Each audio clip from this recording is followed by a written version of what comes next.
Ooh, good morning. Good morning. Okay, I'm more of a vocal person on these kind of things, so good morning. Good morning. Oh, you scared me for a second. I'm Bill Pink. I am president here at Grand Rapids Community College, and I want to say welcome this morning. It's good to have everyone here. It's good to see our friends and partners from all over West Michigan, from the chamber to our small business community to so many of our healthcare folks, and it's been important for today, our early childhood community.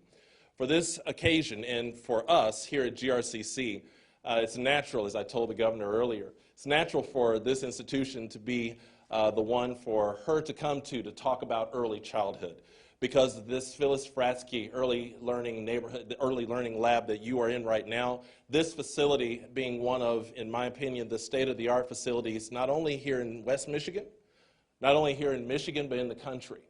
And I would challenge you to find a better facility that is more serving to students. And when I say students, I mean our little ones, and I mean ours who are learning the art of how to truly care for our little ones. The preparation that happens here with Becky Brinks and her staff and the staff here is second to none. And our institution is proud of that. Our community is proud of that. And we're proud of this facility. And so it's the natural place for our governor to come to talk about early care and early childhood education. And so we welcome all of you. We definitely welcome our governor here, welcome our former Lieutenant Governor, Brian Calley, and all of you who are here this morning to talk about something that goes beyond any type of political party, goes beyond anything that you would say of division, because it's talking about our kids. And when we talk about our kids, that transcends anything. It should, and it always should. So at this time, I want to also brag up our partnership with the Early Learning Neighborhood Collaborative. Dr. Nkechi Ezer, who is not here this morning, she's a GRCC grad. She's a Raider. She's the founder and CEO of the organization. We always brag up about Dr. Ezer. But this morning, she is in good company and good substitution with our Associate Director of ELNC, Cassandra Earle. Please, Cassandra.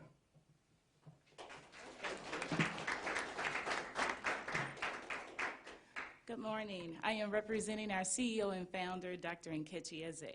With ELNC, we are committed to changing the current reality of underserved children and their families by implementing an intentional early childhood education service system with partners like New Hope Church, Seacom Resource Center, the Hispanic Center of Western Michigan, Steepletown Neighborhood Services, and the Other Way Ministries.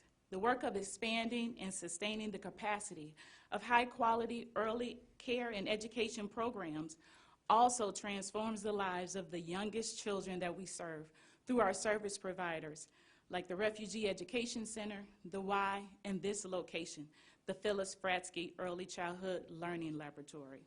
We are pleased to be joined by our governor this morning, who cares as deeply as we do about young children and their families. Please welcome Governor Whitmer.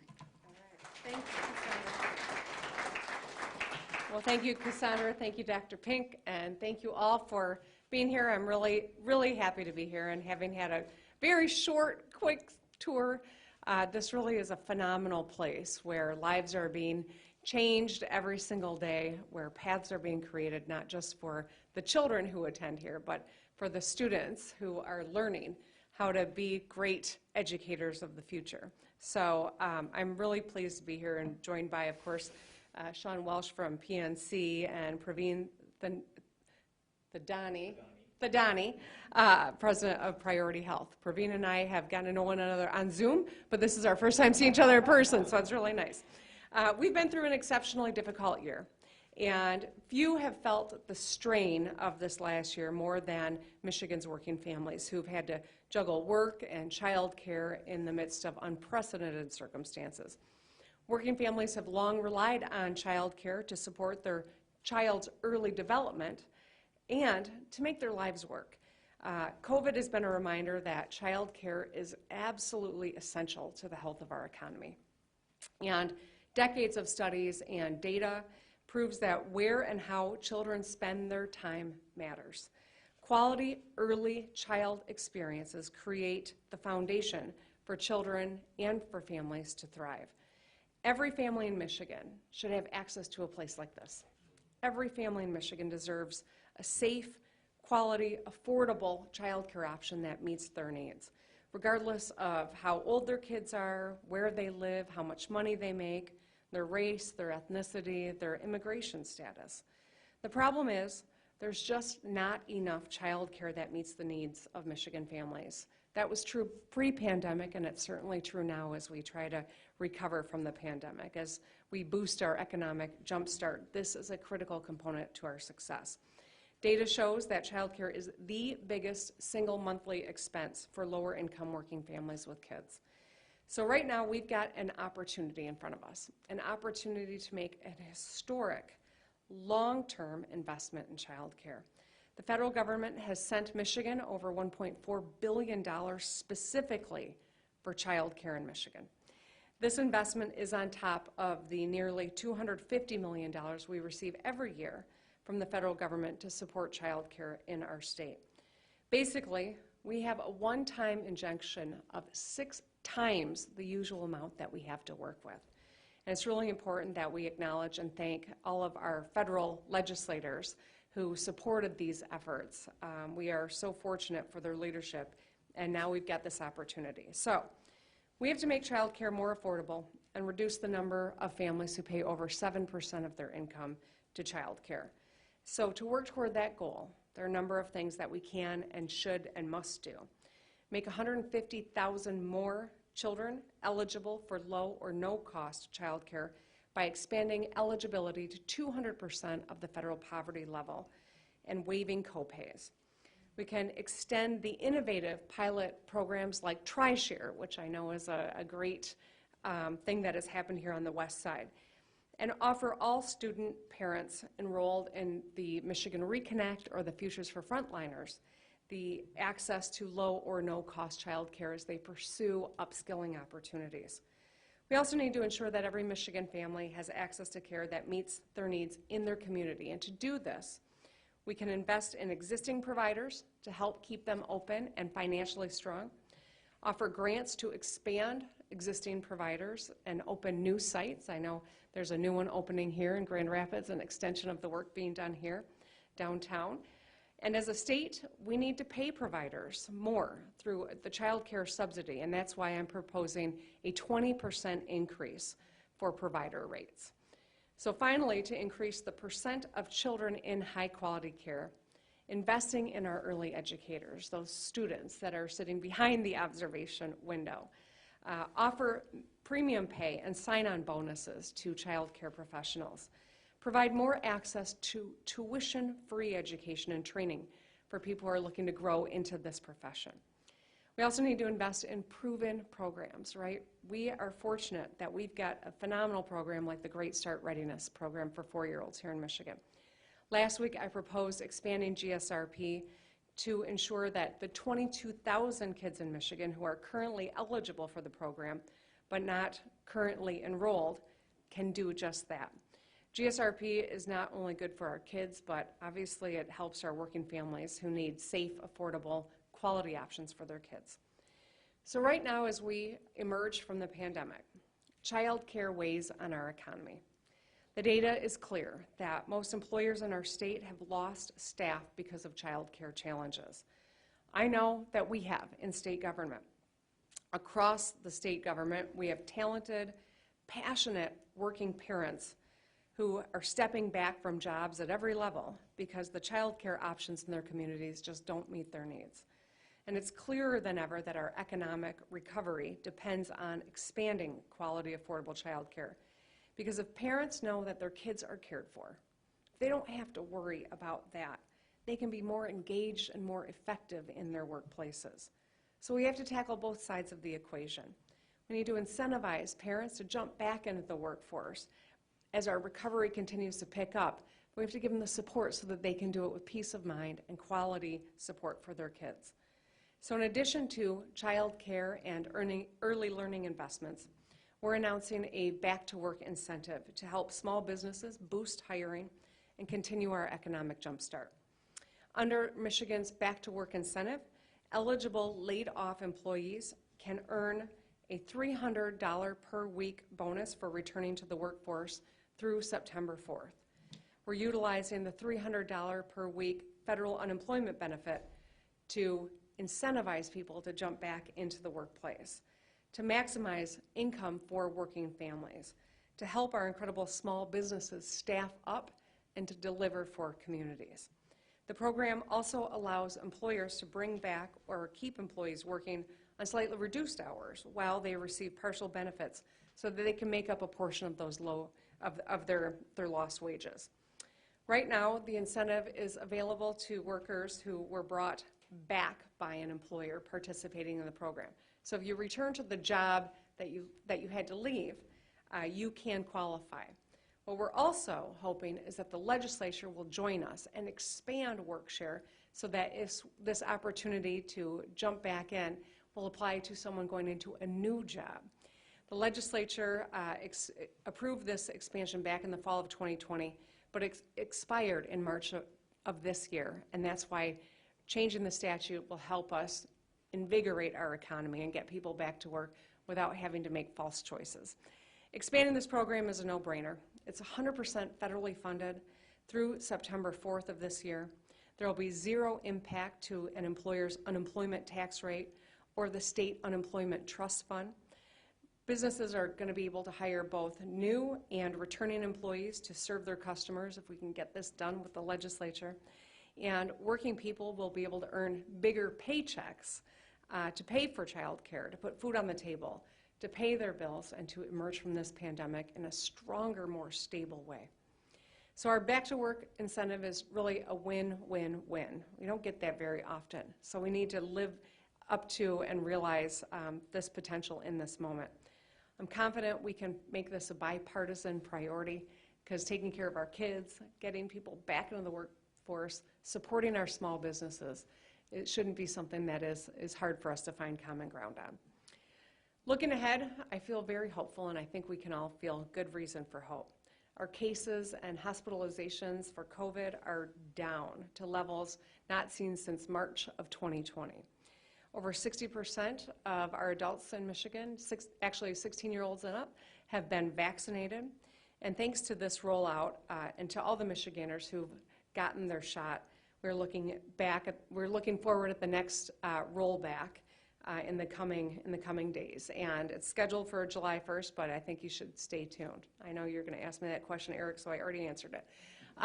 Additionally, MIOSHA is looking forward to amending its rules to comply with the Biden administration's new OSHA guidelines for workplaces here in Michigan, replacing and existing the COVID emergency rules that are set to expire in October. So there's a coming announcement on that front as well.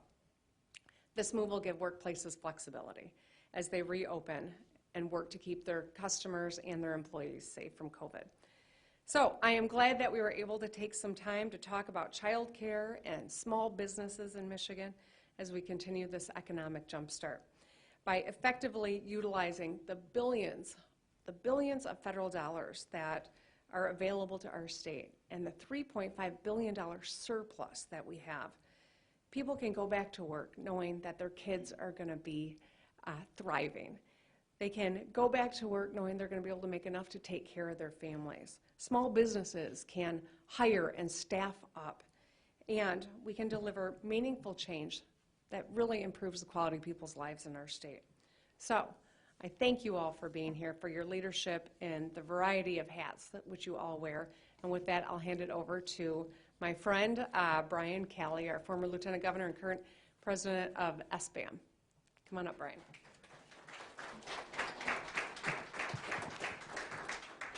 All right, thank you, Governor. Careful calling me your friend. You'll earn yourself a primary next year. I thank you for the focus and the attention on childhood, on child care and early childhood education. This is such a critical workforce issue, and as we see more engagement in the economy and people going from either from out of work back to work or from remote work back into the office, this has clearly risen to the top of challenges that employers and employees alike face. And there's really been two different issues. There's options and then access. And so that the lack of options has to do with the fact it's hard to cash flow a child care business with the reimbursement rates. And yet if you increase the rates that families have to pay, then you make it less affordable. These two things pull exactly against each other. And the plan that's on the table today addresses both of those things. First, by providing a 20% increase to the rate that child care providers receive. It will allow current providers to stay in business, to expand, and new players to enter into the market. And then when it comes to the eligibility or affordability access for families, by increasing the subsidy level from 100% of poverty to 200% of poverty, it puts child care, high-quality child care, within the reach of so many thousands more families than have access at it today. And so the resources being deployed in this way makes a lot of sense for our families, for our small businesses, for our economy, for our community. And so I'm pleased to stand here next to the governor and support this effort. I do get asked all the time, though, what's the best thing that we can do to support small business? And I just want to close with this: shop local and get your vaccine. Thank you.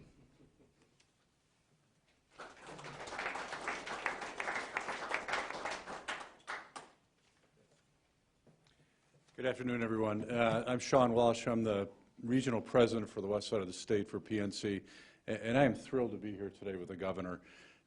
We've had a long history at PNC in investing in early childhood. We've committed over $500 million to make a difference in every kid's life. And the governor made a comment, and I think it was so right on. Every child effectively is born at the same point. And for us to get every child to their potential is probably one of the greatest economic investments that we can make in this state right now. So as a former board chair and the current chair of the Early Childhood Working Group at Talent 2025, this is a spot and this is space that we've been looking at for years. For those who don't know, Talent 2025 is a collaboration of over 100 CEOs here in West Michigan, and we get together and we listen to what's causing our talent issues.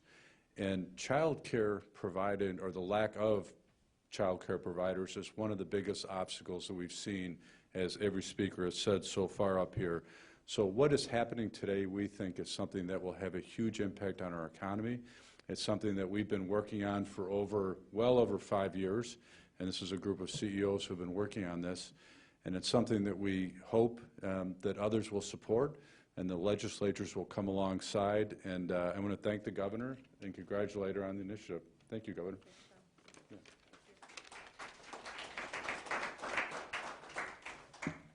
Thank you, Shawn, and thank you, Governor. As a father of two individuals, two kids, the topic is very near and dear to my heart as well. The pandemic really highlighted how integral the childcare industry is to our economy.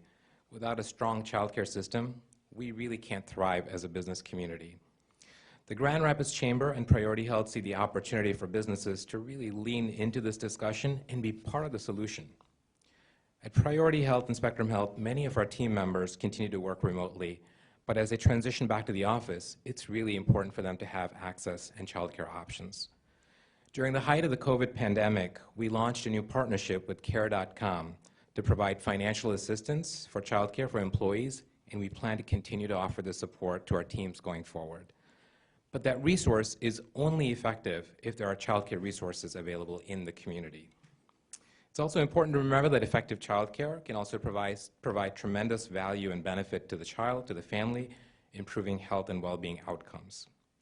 That's why this initiative to make childcare more affordable, to provide support for educators and care providers, and expand access to childcare is so incredibly critical. We're so thankful to the Grand Rapids Chamber for leading the development of a statewide coalition for childcare that brought in the business voice along with key state leaders, legislators, research, and child advocacy groups.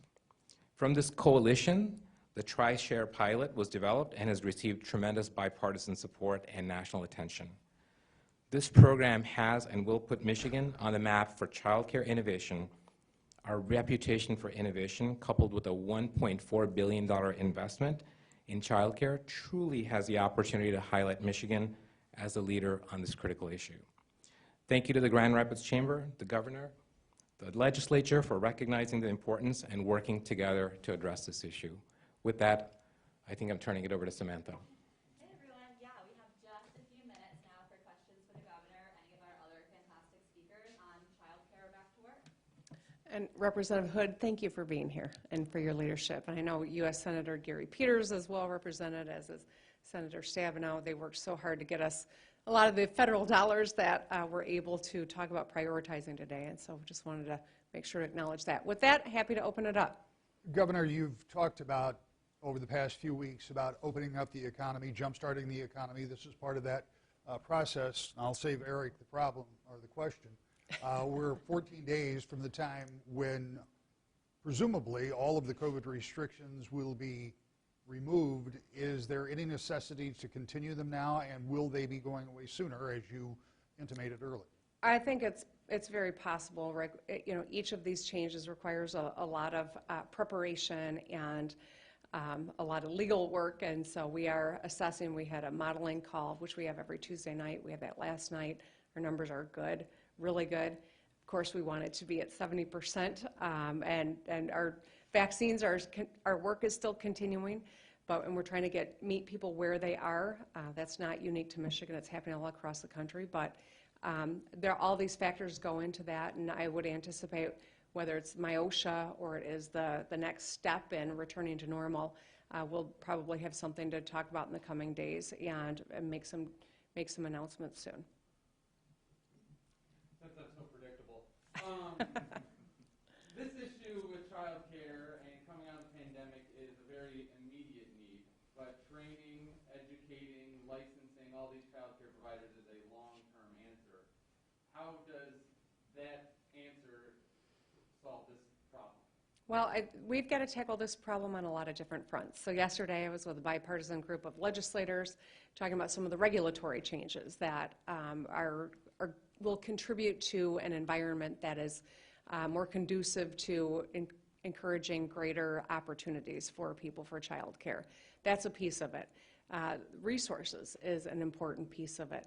All of these things have to work together, and that's why it's important that we move forward quickly on all of those fronts, and that's why I think it's important that we acknowledge there's a lot we can do, but we got to work together in order to realize the potential here, and the legislature has an important role here, and I'm glad Representative Hood's with us. I am glad so many bipartisan legislators have embraced and are focusing on this issue, and so I think the business community and families' voices are really important so that we can get this done on all these fronts.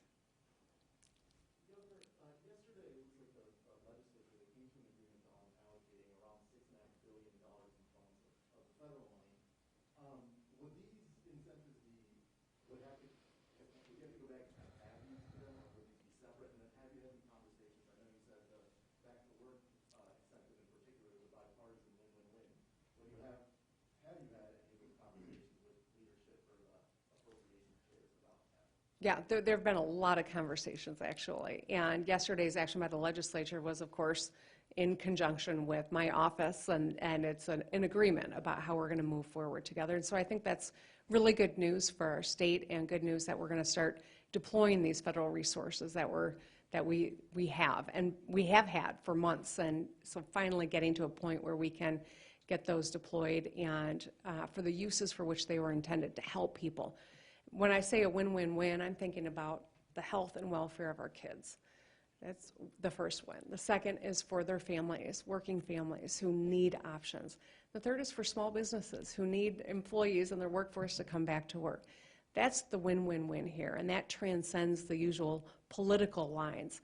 What happened yesterday was an agreement that we have with the legislature. We negotiated those terms. It is largely for K-12, and that's why there is still more work to do in this particular space. We're looking holistically at children from birth through, well, really we need to think from cradle to career, but what the legislature did yesterday is really focused on the K-12 system. We want to focus on GSRP as well for 4-year-olds, and of course early childhood, and that's what this is about today.